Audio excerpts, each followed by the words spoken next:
হিন্দুরা যেরকম তাদের মন্দিরে ভাস্কর্য রাখতে পারে, সেক্ষেত্রে জাদুঘরে এটা থাকতে পারে, আমরা এইভাবে দেখি। মন্দিরকে পবিত্র জায়গা মনে করি না, ভাবছি হিন্দুরা পবিত্র জায়গা মনে করে। ভাস্কর্য যে হারাম, আগেও যেরকম হারাম ছিল এখন সেরকম হারামই আছে। কোন ইসলামী রাষ্ট্রে এটা থাকবে না। কোনোদিন যদি হয়তো বাংলাদেশ ইসলামী রাষ্ট্র হয়ে যায় তাহলে এটা হয়তো বা সেদিন থাকবে না। আলেম ওলামারা যদি ক্ষমতায় আসে তখন বিষয়টা দেখতে পারবেন। এখন ওরা ওনাদের জায়গা থেকে বলছে, এতদিন বলছে, এখনো বলতেছে, ভবিষ্যৎ আরো বলবেন ইনশাল্লাহ।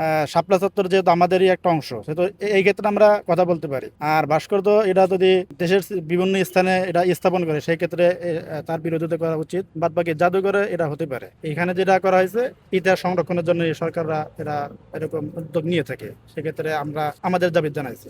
বাদ বাকি সরকার বিভিন্ন জায়গায় বিভিন্ন রকম ভাস্কর্য তৈরি করছে, এখানে তো আমাদের করার কিছু থাকে না। তারপর আমাদের শাপলা চত্বর নিয়ে যে ভাস্কর্য তৈরি করা হয়েছে সে সম্পর্কে আমির মুফতি স্পষ্ট বক্তৃতা দিচ্ছে যে আমরা ভাস্কর্যের বিরুদ্ধে আগেও ছিলাম, এখন আছি। বাদ বাকি শাপলা চত্বরের যেহেতু এটা আমাদের একটা অংশ, এজন্য আমরা সেখান থেকে ভাস্কর্য সরাই নেওয়ার জন্য অনুরোধ করছি। মামুনুল হক সাহেবকে